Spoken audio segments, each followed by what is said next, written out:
Right now we are in Grababa. This is a village that was in the epicenter of the impact zone from MH17, the plane that was shot out of the sky over the anti-Ukraine government Donetsk People's Republic on July 17th, 2014, exactly 6 years ago. And we can see here behind me there are many people gathered here to remember the victims of MH17, the 298 people who lost their lives when that plane was shot out of the sky. Now, I was here just hours after the plane came down and in the following days. And it was a horrible scene. It was something I'll never forget, and of course the families of the victims will never forget either, and the residents of this village and the villages around. And that's why these residents are here to remember the victims, because they saw them laying in these fields as I did. It was just a horrible time for the people here. Now we're going to have a little bit of a talk to some of the residents here and see why they're here, what they really have to say about that horrible day and today and what has changed. And we're going to show you exactly what the ceremony is like here in the remembrance of these victims of MH17. And so here we go. Let's get a little bit of more information for you, and there's going to be a lot more. So make sure you watch until the end of the video because we're going to move on to some other parts of the area. And please, right now, hit that subscribe button, hit that like button, and share this video across all social media, because the world needs to understand what happened here and what is happening, how these people are remembered here. So let's show the world together.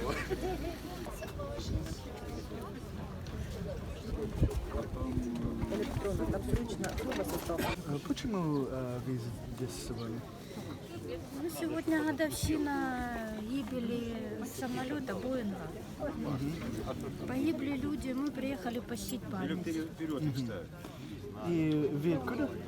Мы местные жители, город Шахтерск. Ага. И вы помните этот день? Ну, был рабочий день. Мы были на работе. Мы слышали взрыв или как удар какой-то. Конечно, потом узнали об этом событии. Так что... И как была остановка после этого?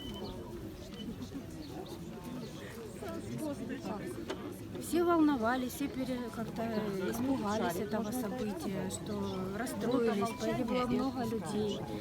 Как мы поняли, что разбился самолет. У вас рядом? Ну, мы все были очень расстроены этим событием, испуганы, потому что никто не ожидал, что такое произойдет. Что такое вообще может произойти. Сами летаем на самолетах, знаем, как это летали раньше. Как это там находиться наверху и в такую ситуацию, не дай бог никому попасть. И очень жалко этих людей, которые погибли. Очень жалко. Искренне. Так что ничего сказать не можем, мы не видели этого события. Мы просто слышали средства массовой информации и от жителей, которые рассказывали, что какое-то страшное событие здесь произошло.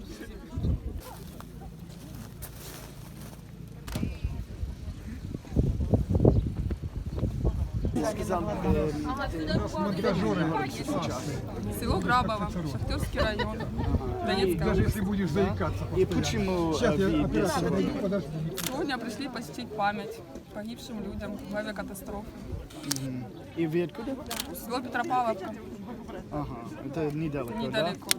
Ага. Там тоже был... Да, он начал там крушиться, и сюда уже непосредственно упал сам Боинг. А у нас обломки. Можно вопрос, что это? Это фотография погибшего человека. И почему, я вижу много фото, почему это... Чтоб не забывали людей, Ага, понял. чтоб помнили. Вы помните этот день? Конечно. И как это было? Ну, 5:30 вечера где-то, наверное, произошел взрыв.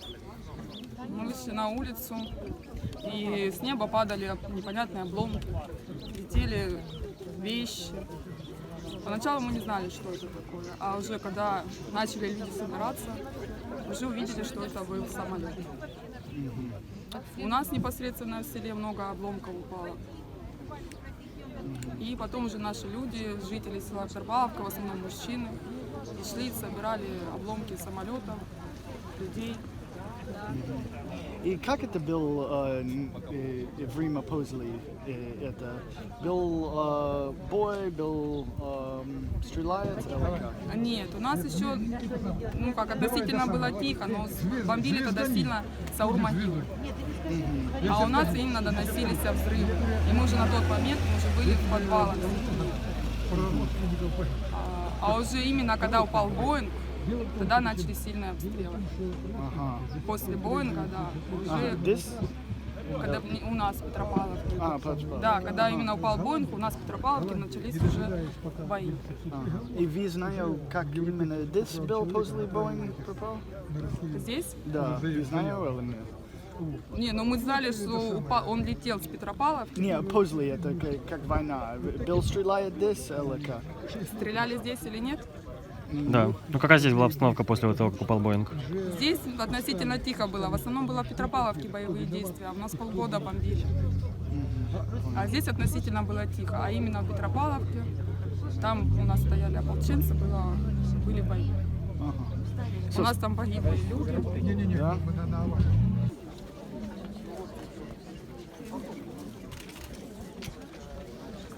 And we can see the head of the Donetsk people, and we can see the head of the Donetsk People's Republic just arrived, Denis Pushilin, and now it seems the ceremony is going to start.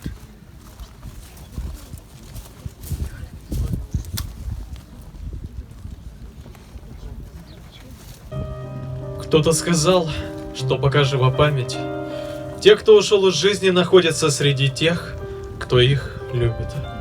Прошло 6 лет со дня авиационной катастрофы самолета Boeing 777 авиакомпании Malaysian Airlines, выполнявшего плановый рейс из Амстердама в Куала-Лумпур.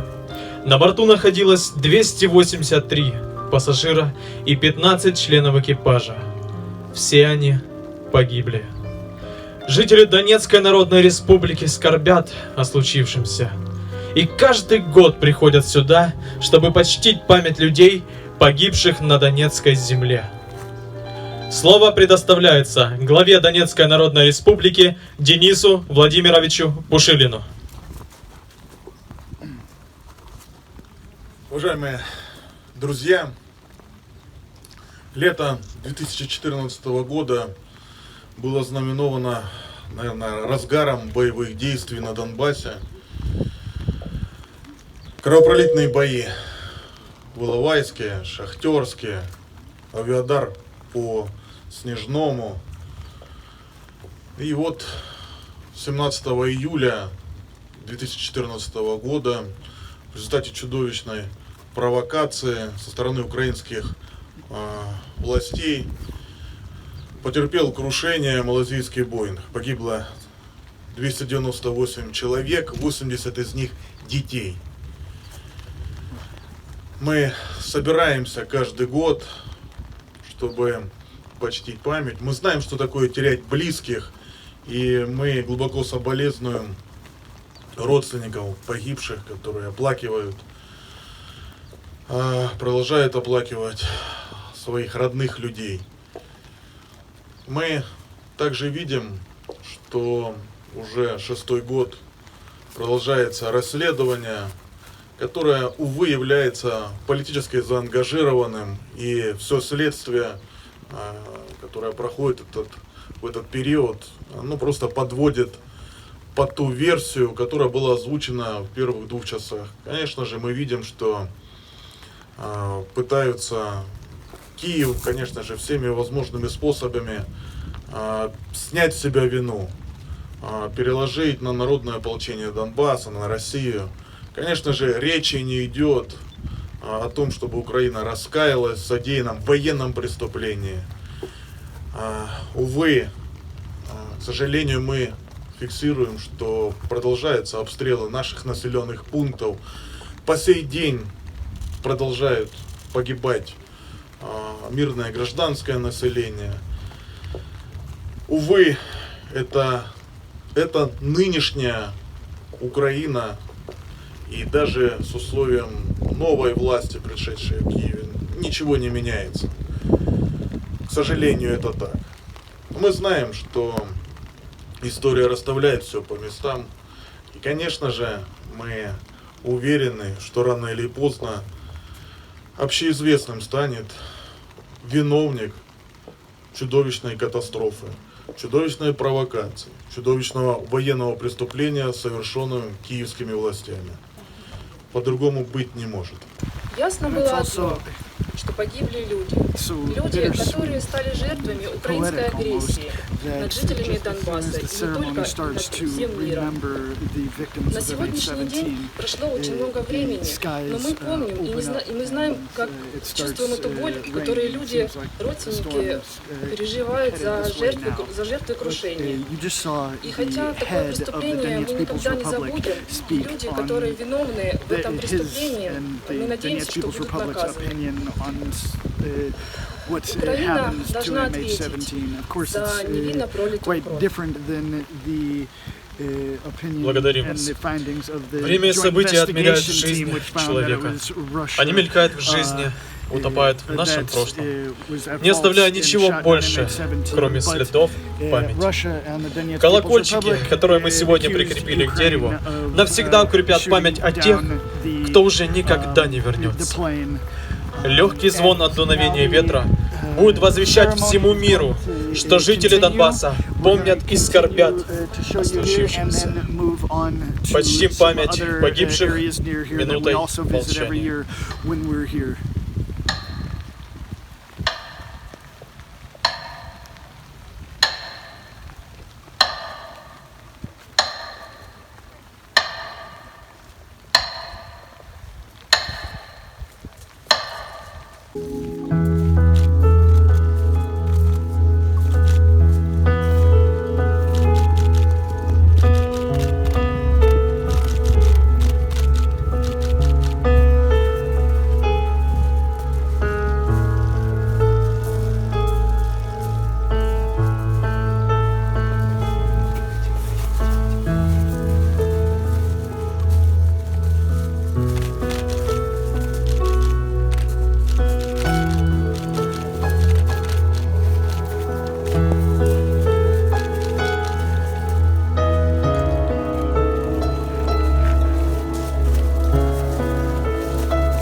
And that was the memorial ceremony of the anti-Ukraine government, Donetsk People's Republic. The Donetsk People's Republic broke away from Ukraine in 2014. They had a vote, a referendum, to break away, just as the Lugansk People's Republic did, which is just a bit up north. These are the two regions that the population voted to break away from Ukraine, and this is what somewhat could say started the war, because they started to make borders after they broke away from Ukraine, and Ukraine didn't seem to like that too much, and that's when the attacks started. And as I show you in all my reports of the daily attacks on civilian populations in Donetsk by the Ukraine forces. But today we saw the monument, we saw people leaving the flowers, but as I do every year, I show you a different part of the crash sites of MH17 and what's left.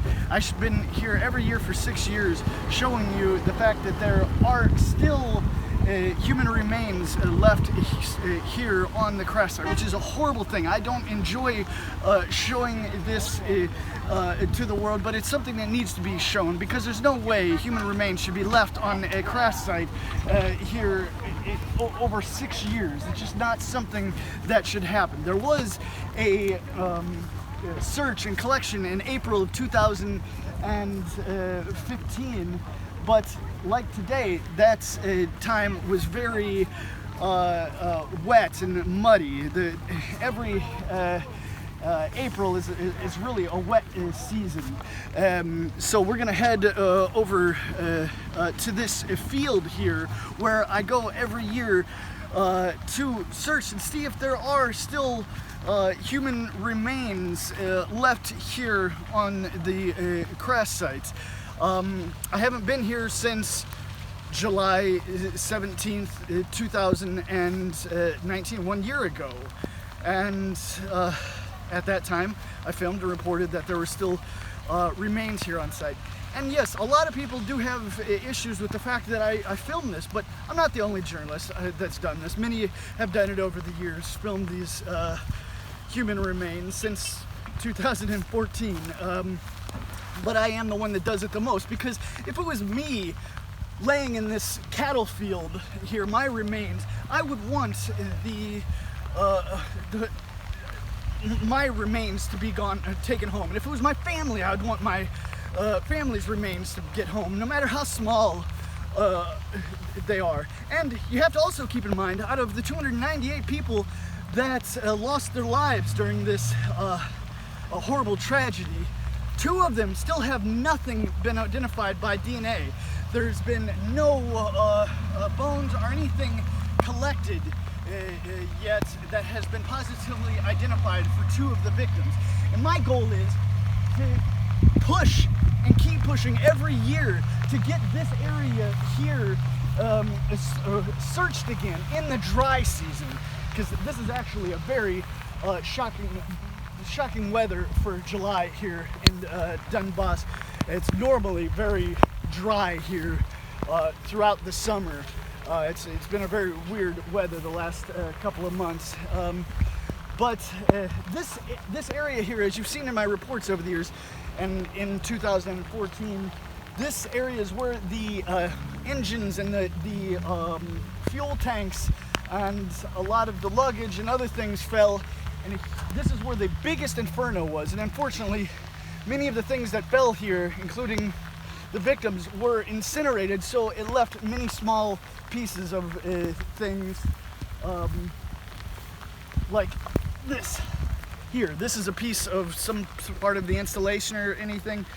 This is the first year that this has been actually grown, the foliage and greenery has been grown up this much. Every year the earth here erodes and gets more healthy. The first couple of years nothing could grow here because of the intensity of the fire and the pollution that was here from the crash.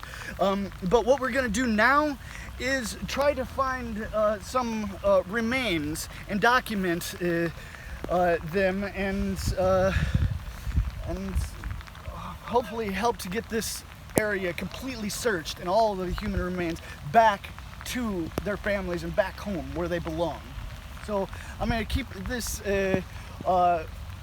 film running, because every year I do this I get a lot of flack and negativity and attacks from my work here. I understand some people don't like it and I get many attacks, but on the other hand I get many thanks from many of the victims' families of MH17 when I do these reports. So I'm sorry for the people that this offends, but again, if it was me or my family, I would want someone to push to get all these human remains taken back home.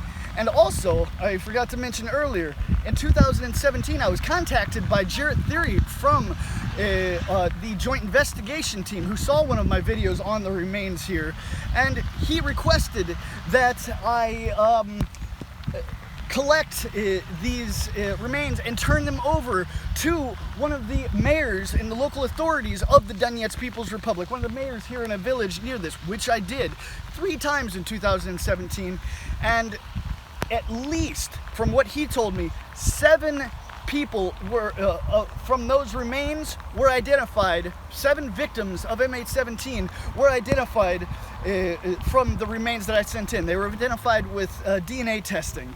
So I'm gonna keep pushing, and we're gonna see if we can find anything else here today. So let's have a look.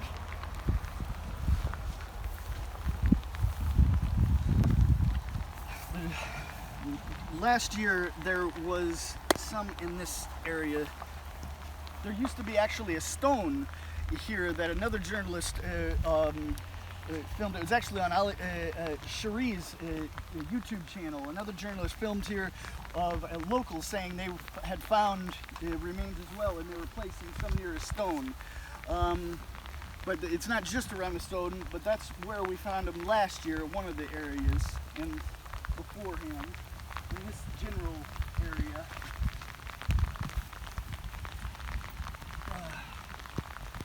There's just some more pieces of metal from the plane.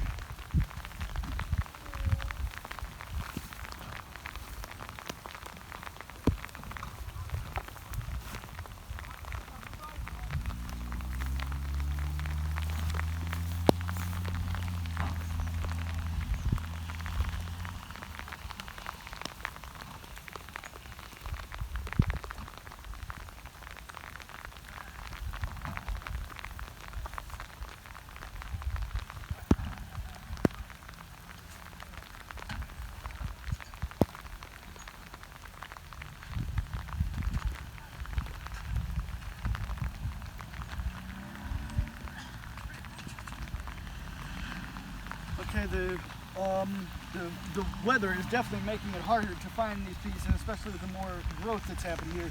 But it seems like there's a piece right here. If we can come a bit closer with the camera, we can see that there's a little piece of what appears to be a bone.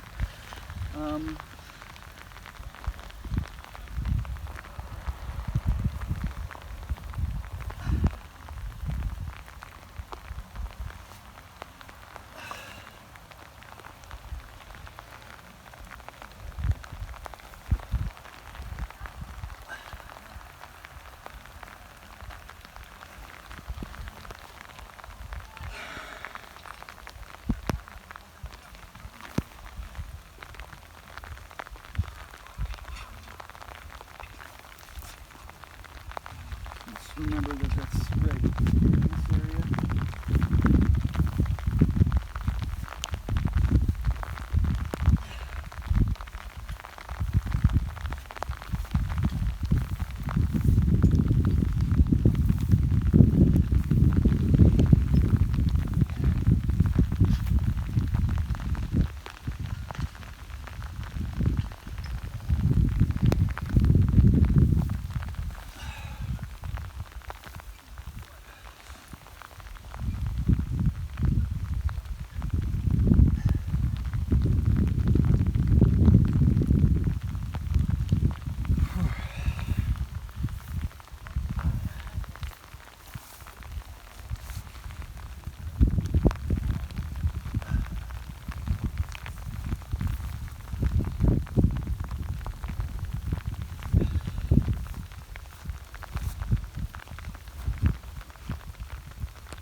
really hard to find things with the rain now and the foliage.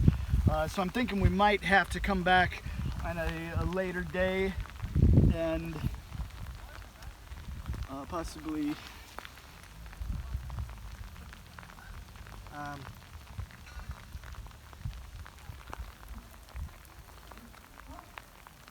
see, here's something that could possibly be a piece of bone as well, but possibly not. I think that might be a stone, but I think the first place we found is most likely a piece of bone. But I think we're gonna have to come back here at a later date and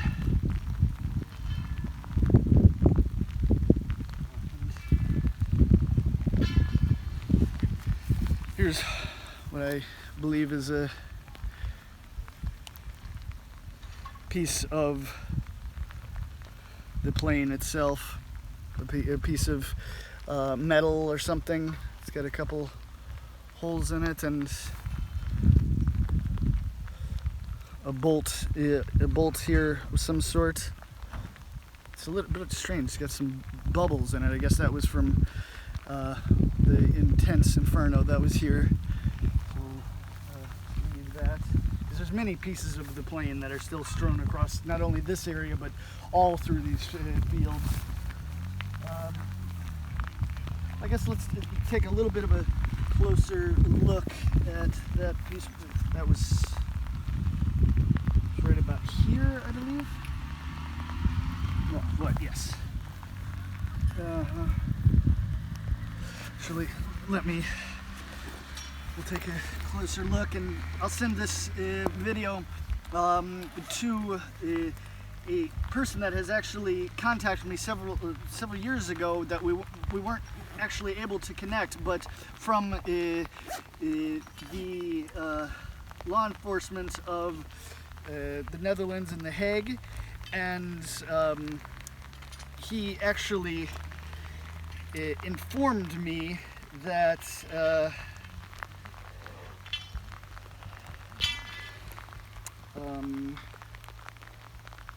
that according to the resolution 2166 of the UN Security Council, that calls for anyone who has found or is in possession of human remains to hand them over. Now, I'm not 100% sure if these are human remains just yet. Well, I can never be sure until they're DNA tested, but since we've just found the one here, I'm going to go ahead and make sure to forward this video to them, and again, I'll come back when the weather has dried out a bit and the ground has dried out as well, but because we want to treat these remains with as much dignity, respect as possible, because that's what they deserve.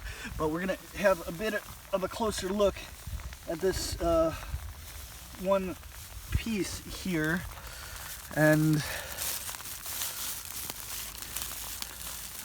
see what it is. It's really difficult to tell what it could be, but we're going to continue to do what we can to push, because as you've seen in my last videos, we can link a bit of those videos here over the years showing the human remains still here on the site, and showing how I turned over dozens and dozens of pieces to the general prosecutor of the Donetsk People's Republic at the request of the joint investigation team, and those were turned over to the Netherlands authorities, DNA tested, and again they were found to contain at least remains of 7 of the victims of MH17. So we are going to remember that these are right, that this is right here. We're going to put a marking stone next to this, and it appears that will about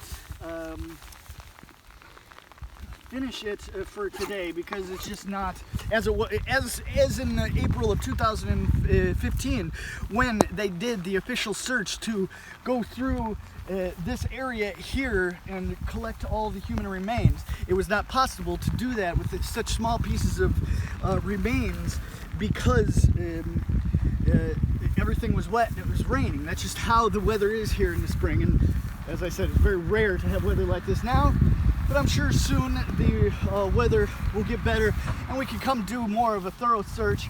And after speaking more with the authorities, because of course I've always wanted to have as much open conversation as possible with them to help bring these remains back home, because there needs to be another search. It's been 6 years and there is still remains here. I mean, and of course I'm not talking about the remains of the plane.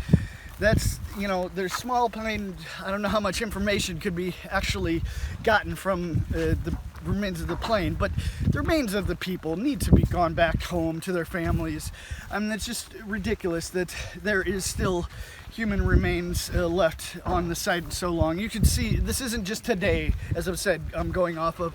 This is the every year since the horrible tragedy.